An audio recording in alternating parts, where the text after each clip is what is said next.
السلام عليكم ورحمة الله وبركاته.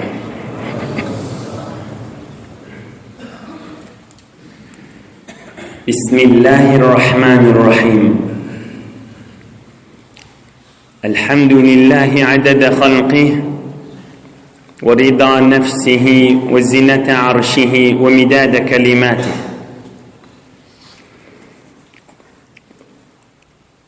الحمد لله كما ينبغي لجلال وجهه وعظيم سلطانه. اللهم صل وسلم وبارك على عبدك ونورك إمام المتقين سيد المرسلين سندنا شفيعنا مولانا محمد النبي الأمي الأمين وعلى آله وأصحابه وأنصاره وأتباعه أجمعين. لا أسألكم عليه أجرا إن أجري إلا على رب العالمين. اللهم وفقني لبيان ما يحتاج الحاضرون إليه وما يصلح أحوالهم. إلهي أنت مقصودنا ورضاك مطلوبنا، فأعطنا كلنا محبتك ومعرفتك. بيك الله تبارك وتعالى طاعات إبادت لنذي خير دعاء لنذي صالح عمل لنذي دشتن يقينا mübarek celisaga şirket etmeğinizi lütfu keremi bilen kabul edip de Allah Teala dininizi, dünyanızı, ahiretinizi abad etsin. Aziz vatanımızda emniyet, amanlık yürer, ardı birlik, mehabbet yürer, iman, avri, halal, ırsal yürer. Allah Teala hiç kaysinizi namarda zar mehtaç etmesin inşallah.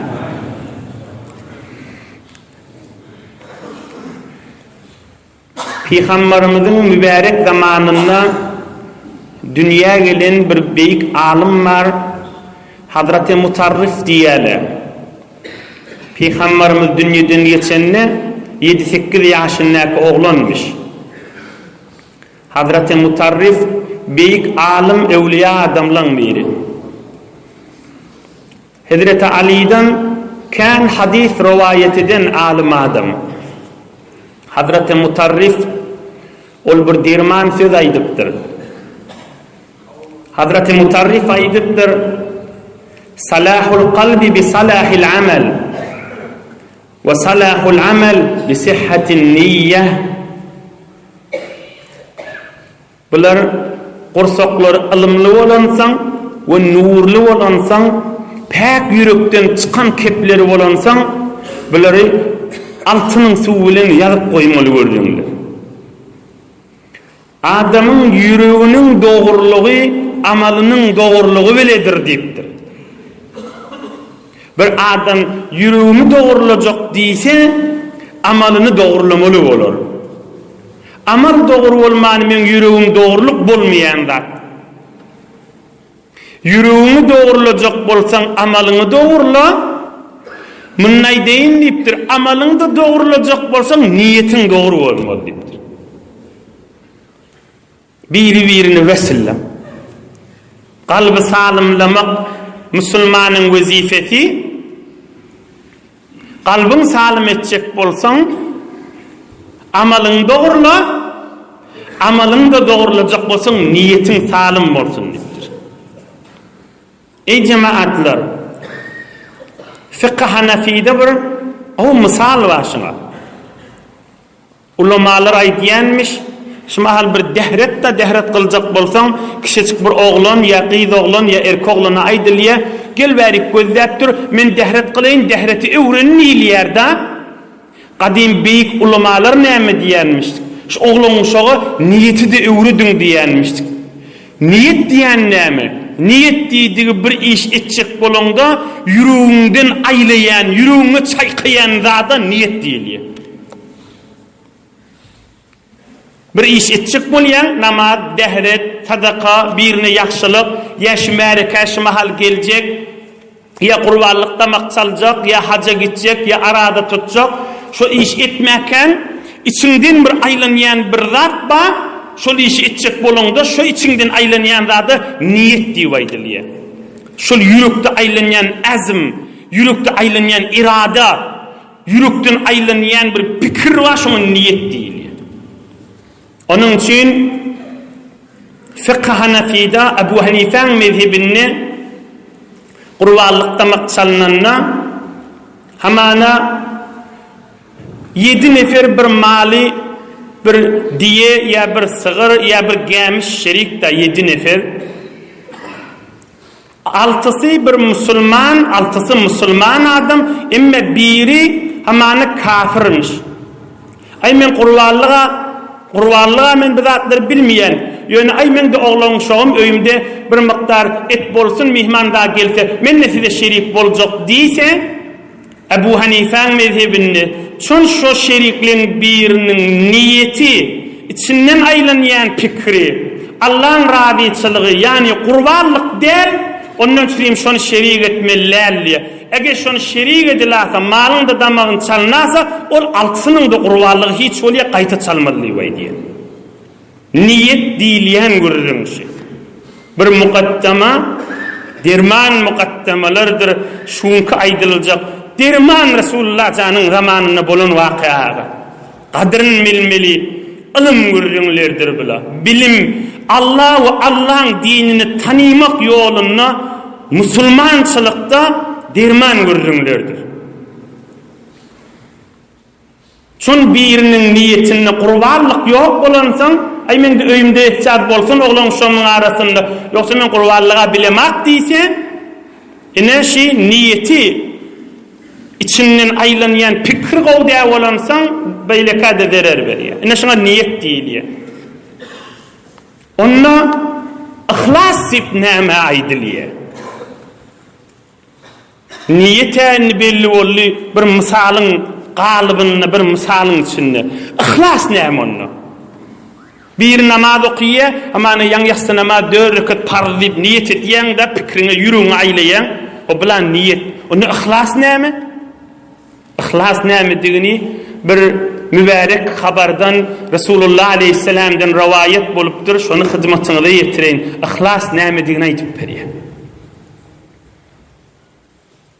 Men teberrük bir gurrunları olansan, men Arapçasını okuyayn bitir, owadan mübarek kelimeler. Sa'altul Hasan anil ihlas ma huwa? Qala radiyallahu anhu. Sa'altu Huzayfa anil ihlas ma huwa? Qala radiyallahu anhu.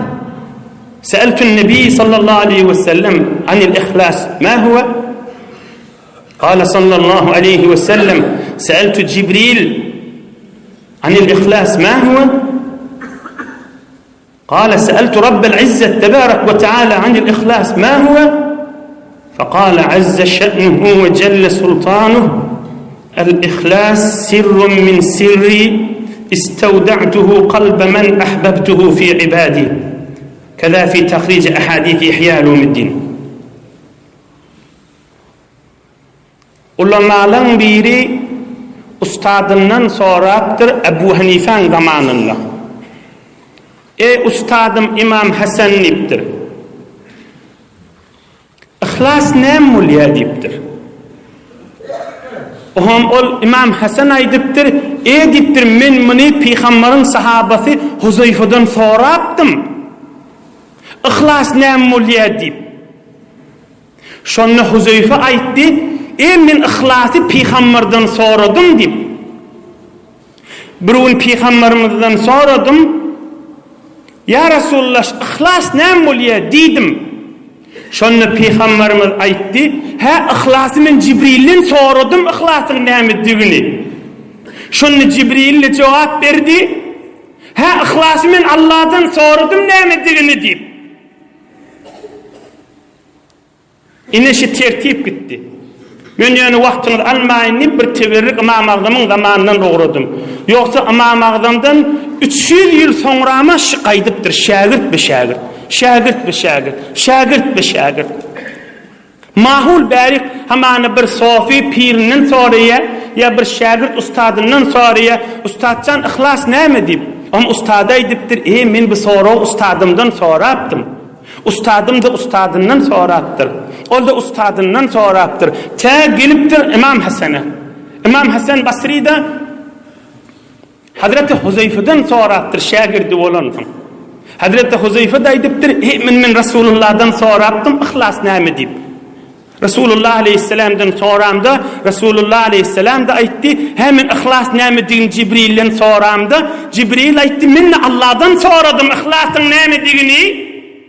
Allah Taala aýtdy ihlas diýilýän zat Allah bilen her benden arasyndan geçýän bir sir gowurun bendilimin gursagyna goýdum onu hiç kimin habary ýok hiç kime de düşündirip bolmaýar onu fakat Allah bilen benden ýüreginden geçýän gördüm diýdi. Miyane aşık o maşuk remzist keramen katibin rahem haber nist. Miyane aşık o maşuk remzist keramen katibin rahem haber nist.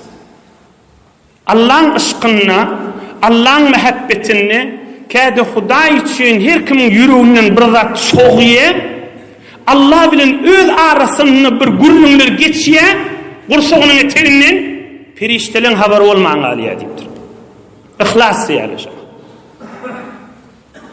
Hamana namazda hemmemiz niyeti diýäsde niyetimiz ýüregimizden aýlýas ýatsy namaz okuyjak diýip ine bilen niyet boldy. Emma ihlas her kiminki fark etýärdi. Allah bilen öz arasyny ýüreginden geçýän nähatda ihlasy ba o fark etýärdi. Ol her kim özü bilen yaradan eýesiniň arasynda bolýardy. Iniň adyny da ihlas.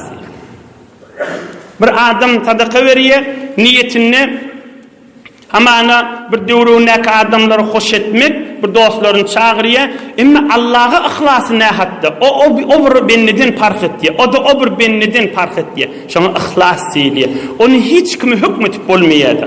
Fakat bir miktar hükmetip bolýar, palanyň ihlasy kän, palanyň ihlasy az. O da şu daşyna çykýan amalyna görä hükmedilýär. O da daşyna çykýan amalyna görä daşyna çykýan, ýüzüne çykýan nuruny görä. Ele ýagna çykýan nuruny görä. Wagt azyl barya inşallah başga fursatlerde bir mukaddemany ýürüýte öz başyna giňlikde almadyp inşallah hyzmatyňyzy ýetirer. Gereýliň bir näme gerek bolýarlygyn bugürüň Rasulullah aleyhisselamyň zamanynda derman görüňlerden. وفد على رسول الله صلى الله عليه وسلم نفر من شيوخ قشير فيهم حيدة بن معاوية رضي الله عنه. Mübarek 62-nji ýaşynda Peygamberimizin bir tofar ýaşuly garry adamlar Quşayr taýfasyndan Peygamberimizin mübarek huzuruna gelip musulman bolupdyrlar. Şolaň biriniň ady Haydah. Haydah aýdýar, Haydah diýen adam beter ýaşulymyşdy. Hamana Peygamberimiz şu wagt 62'de bolsa, ol Haydah diýen adam bärsi 75-76 ýa kärrekde bolmaly bolýar. Haydah diýen adam aýdýar أقيم براء تبرك حججت في الجاهلية فإذا رجل يطوف بالبيت وهو يرتجز رب رد إلي راكبي محمدا رده واستنر عندي يدا قلت من هذا قالوا عبد المطلب ذهبت إبل له فأرسل ابنه في طلبها وقد احتبس عليه Haydah diýen adam aýdýar 55 yıl mundan odol inni Peygamberimiz 62-nji ýaşynda bolsa 55 yıl ondan odol, yani Peygamberimizin mübarek 5-6-7 ýaşynda kaldy. Men Mekke'ye barıptım diye görsem Kabe'nin daşından bir yaşlı adam koşu okuyup dua ediyor diye. Ey can Huday, men Muhammed oğlum gitti aleyhissalatu vesselam. Şu öwürlük geleversin. Men bana bir arka bolaversin, bana bir kuvvet bolaversin. Oğlum şiş etip koşu okuyup Kabe'nin daşından aylanıp dua ediyor diye. Oğlum men soradım, kim şu yaşlı haybatlı adam dedim. Onu ayttılı bir Abdülmuttalip deyip Peygamberimizin kakası da, dədesinin dədesi. Abdullah'ın dədesi, Abdülmuttalip. Bir yaşlı, Kureyş'in yaşlısı Abdülmuttalip da, ne mollu dedim. Onu bunun aktığı var, adına Muhammed diyele aleyhissalatu vesselam, bitir onu kovu veriye, mütemiyanına saklaya. İş verirse, dirru işini bitirip geliye. Emme şun Abdülmuttalib'in bir neçe diyeleri yitiptir, ya bir yana gidiptir, bara olsa diyeleri kovda getir deydi, giyeceği galli, şuna şu kakısı darıgıp, Kabe'nin yanına dua ediyor ki, Hudaya oğlum gelsin basımrat deyip. Duduk diye, inni Peygamberimizin 62-nji ýaşyndaky musulman bolmagy gelin ýaşulay diye, min ozul şu oğlunu şiziri gurrun bolan diye. Abdülmuttalib'e gözleş duduk, ona çeli diyeleri sürüp, şu Muhammed geldi diye, aleyhissalatu vesselam, 5-6-7 yaşında kavuk geldi diye. Onun sonunda ben gördüm, kakası oğluna aytti, ya bunayya, laqad hazintu aleyke huznen la yufarikuni ebeden. Vakt can oğul men kayga koydum da, ölsün istem içimden şu kaygı çıkacak ya, oğlum gitti o deyip, yüreğime katı korku narahatçılık düştü deyip, deyip aytti, men ne şonne Mekke'ye dedim diye. Zaman evlenmez, devran evlenmez deyip Mahdumul İşan'ın koşkuları kendir.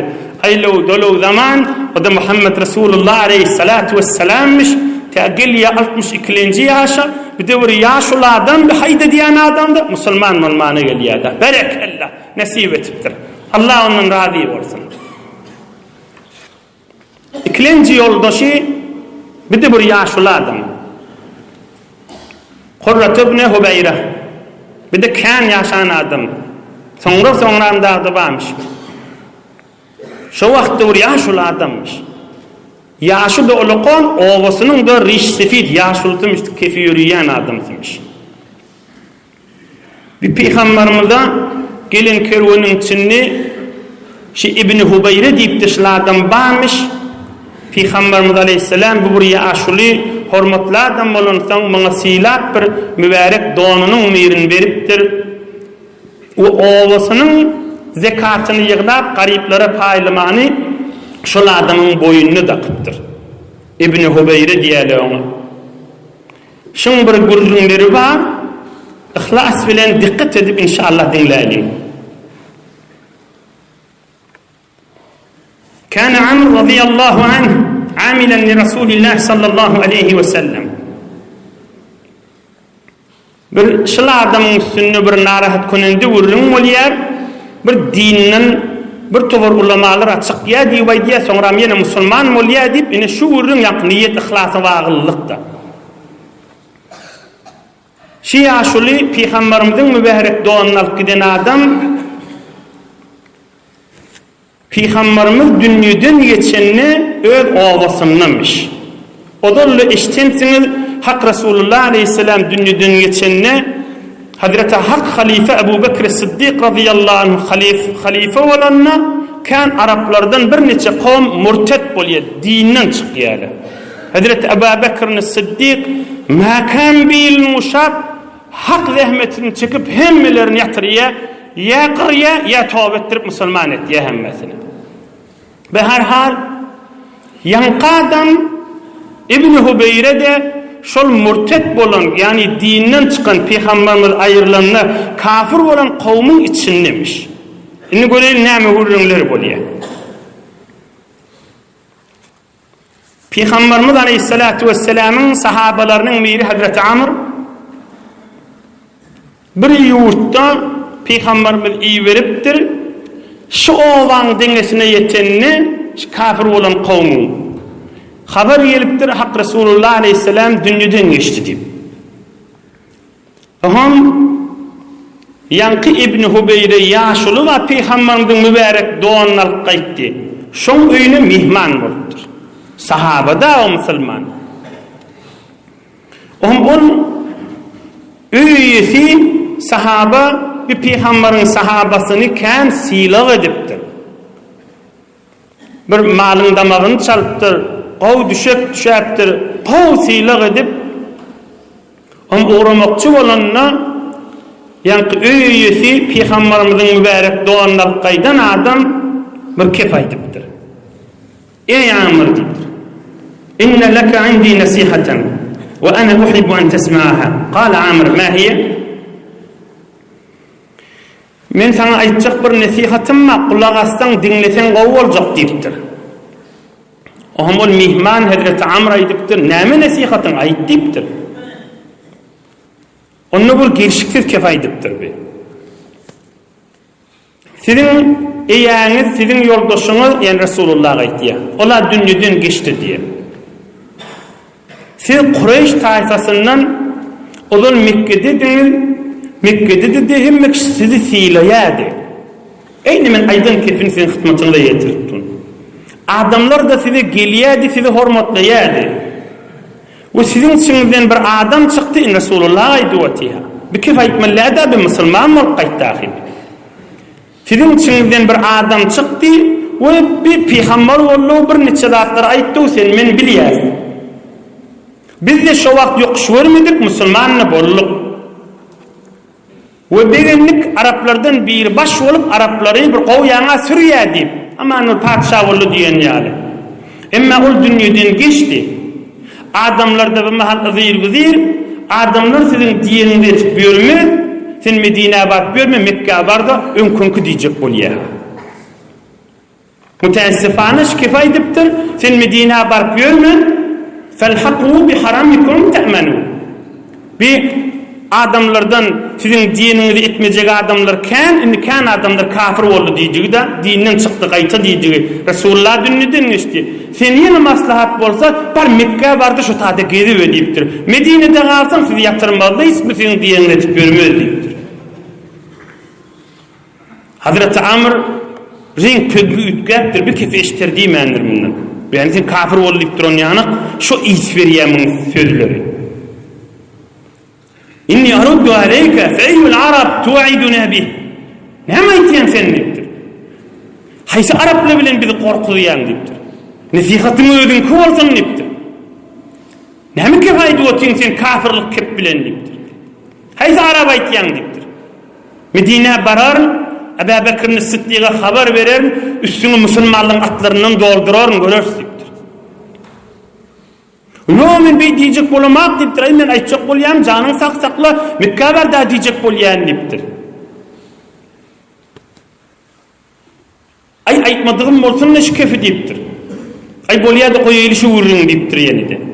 Ve nadim ala maqalati ve kharaja fi mi'atin min qawmihi khafra'ala. Owasyndan 100 atlyna alyp ýanky öýüňe ýesi, şuna bir zat diýamasyn, şu bir musulman adam owasty dinden çykypdyr, şu mihman hormaty we zat degdirmäliň hiç kime diýip şonu gora, şonu himayet edip, şonu saklap, sagaman Medine-i Munawwara gaşyn ýola salpdyr mihmanny. Bu hormaty da öne edipdir. Inişi gurrundan tarih tamam İslam ulemalary aýdanna şu bilen gurrun edellerini bir dinden çykdy, sonra musulman boldy diýip gurrun edýärler. Her hal inni göreýin ýygyny näme gurrunlary bolýar. Hazreti Amr Medine-i Munawwaraga gelipdir. Hazreti Ebu Bekir Siddiq radıyallahu anh'a taşıptır. Mene ýollaşy zatlar boldy. Bu Benu Amr taýfasynda şol peýgamberimizin mübarek doğanyny alyp giden adam maňa şu kepleri aýtdy, ýürügime agyrtdy diýipdir. Musulmançylyk kefe däl diýdigi da. وأتى عمر خالد بن الوليد حين بعثه الصديق رضي الله عنه إلى أهل الردة فجعل يقول له يا أبا سليمان la yeflitenne minke Qurrat ibn Hubayra. Hazreti Ebu Bekir Siddiq Halid ibn Velid'e aytdir, koşun menen şu kavmın üstüne bar deyipdir. Yolludykan kavma gaşyn barya bir şo bolsun deyipdir. Ahım Hazreti Amr aytipdir, şu kavmın başı İbn Hubayra ve odan Resulullah'ın doğanını alıp gitti. Şonu överme tut deyipdir. Hazreti Halid ibn Velid buraya tutarın deyipdir. Ahım Hazreti Halid ibn Velid baranna o ova basılıp kıyımınlamani bir yeni önkü İslam'a girecek deyip hemmelerini Hazreti Halid ibn Velid uyuşuruptur. Zinanı oğlan uşağı bile. Hemme kavmi uyuşuruptur. Teberrik okuyup vereyim. Hazreti Halid ibn Velid şoları uyuşurup şoları bilen kollaşıptır, beyet etiptir. Yine şıkkıp bilen. Aleykum ahdullahi ta'ala ve mithakuhu. لتؤمنن بالله تعالى وبرسوله صلى الله عليه وسلم ولتقيمن الصلاة وتؤتون الزكاة تبايعون على ذلك أبناؤكم ونساؤكم آناء الليل والنهار هم قول verin deyiptir. Allah'a ve Allah'ın Resulüne iman getirdik. Namazımız okar, zekatımız veririz. Ve bizim oğlumuz çok zinanlımız bilen bile kollaşıyaz şuna. Gece günlükte bir imandan çıkmaz deyip kol alıp durulurdu. Ohum şolun baştakları olan yaşulların İbn Hubayrani onu kaimlap elini danıp Hazreti Ebu Bekir Siddiq'e yiberiptir. Sen şu kavmin başıdın, sen rayladın, Halife-i Resulullah näme emretse şoň aýdyny bolar deyip bir neçe neferden Medine-i Munawwaraga yiberipdir yan kadamy. Ahım Medine-i Munawwaraga getiripdirle şol ýaşuly Peygamberimizin mübarek doğanyny alyp giden ýaşuly. Hazreti Ebu Bekir Siddiq aýdypdyr, sen bir ýaşuly adam, Resulullah'ın elinden musulman olup giden adam, iman kelimesini aýdyp giden adam. Näme diýdin sen diýipdir. Yanqi ibn Hubayra aýdypdyr, ya halifete Rasulillah, wallahi ma kafartu. Fas'al Amran, fa inna li 'indahu shahada. Kharajtu fi 100 min qawmi khafra'a lahu. Wa qabila Amr zalika. Ebu Bekir Siddiq soraptır, sen näme kepler aýtdyň? Dinden, imandan çykdyňmy diýipdir. Ol aýdypdyr, ey Resulullah'ın halifasy, Allah bilen and içýän men kafir bolamak diýipdir. Sen Amrdan sonra men şonu fiýlamadymmy? Şonu ýüz atly bolup şonu ýola salmadymmy? Ebu Bekir Siddiq Hazreti Amr'ı çağırıpdyr. Sen siýladymy diýipdir, siýlady diýipdir. Ýüz atly bolup seni ýola sallamy diýipdir, ýola sally diýipdir. Amr kepläpdir, ey İbn Hubayra diýipdir. Law nuzi'tan men şu wagt dinden çykyp bolýan Mekke'ge gitjek diýsem sen näme diýjekdiň diýipdir. Sen owaň başydyň diýipdir. Sen maňa biderip kepler aýtmadyňmy diýipdir. Law nuzi'ta ay bolýan maslahat diýsem sen maslahat onu diýjekdiňmi diýipdir.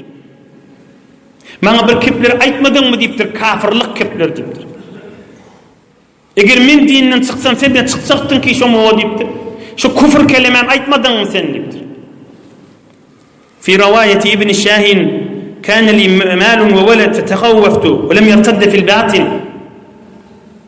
Ahmol ýaşuly odul Peygamberimiň doğandan gaýdan daşyndan göreňde kafir bolan ýal o kepläpdir oham.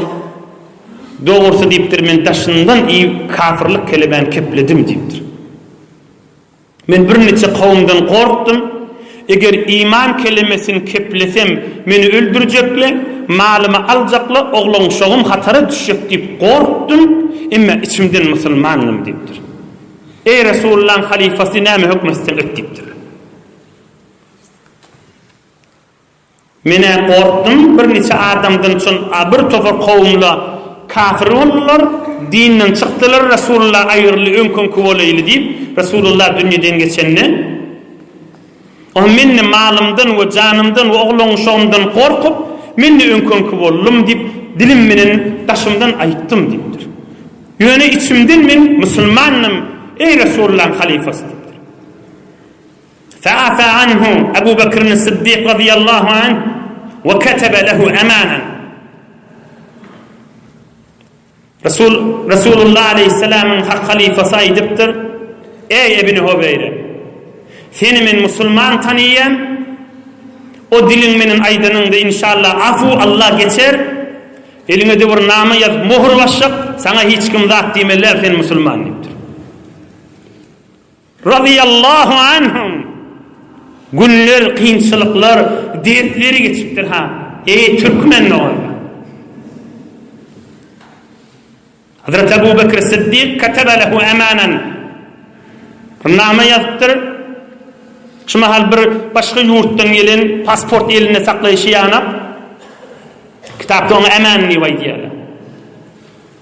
Hiç kim zat demedi yanıp, her kim bir zat dedi şu kağıdı çıkaramalı. Hazreti Ebu Bekir Sıddik muhrunu basıp Ebu Bekir Sıddik taraftan sen teyit, sen hak Müslüman deyip namı verdir eline. Hiç kim zat demediler sana deyiptir. Hak Resulullah'ın hak terbiyetinin ululuğun adamdığını sabit etiptir. Resulullah aleyhissalatu vesselam öz zamanında bilemiştik ahim bir toğur adamın içinden kafırdığını, şoları öldürüptür mü peygamberimi? Öldürmeyendir. Her kim dili bilen aydanı men şonu bileyenliktir. İnni bu adamda öldürülmeyendir. Gelip aydı oti men Müslüman deyip yine tamam Ebu Bekir Sıddik kabul etiptir da. İçinden işimiz yok. İçini Allah'a tavşırıyız. Bunun içinden yetişen niyetleri ve ihlasları ne niyet bilen aydiyer bunu Allah'a tavşırıyız. Odulla geçenler bir sahabalan miri ceng meydanına kafirlan mirini öldürecek olanına kafir la ilahe illallah deyiptir da onunla da o sahaba onu öldürüptür. Sonra Peygamberimize gelip aydıptır. Ola la ilahe illallah deydi. Men ha özün canın saklayacak bolmana aytyan deyip öldürdüm deyip Resulullah aydanna Resulullah katına rahat boluptur. Her şakakta kalbehu yürüğünü arp gördün mü şoň deyip aytdı. Ne öldürýän onu? Dili bilen aytsa tamam da deyip aytdı deyipdir. Niyeti Allah'ın arasında akıdat deyipdir. İhlasi Allah'ın huzurunda näme haddediği niyetinden näme geçýärligi onu Hudaý bilmelidir deyipdir. Hazreti Ebu Bekir Sıddik el biler şeriat dili. El biler şeriat dili. Dili bilen aydiya ediyen amalın görýän şoňa görä hukmedilmeli. Ey cemaatler, bir kıskaca dersin aýdyly. Yine 10 dakikada wagtymyz bar inşallah şoň menen tamam ederiz. Kıska dersi olsa ulukan dersi. Awal insanların arasında, hususan Müslümanların arasında, hususan içeriğin arasında, hususan doğruların arasında, hususan ulamaların arasında, hemme kişiden süreyim ulukan dersi. Bir Arap şahirlerin biri näme diye? إذا ساء فعل المرء ساءت ظنونه وصدق ما يعتاده من توهم وآدى محبيه بقول عدوه وأصبح في ليل من الشك مظلم.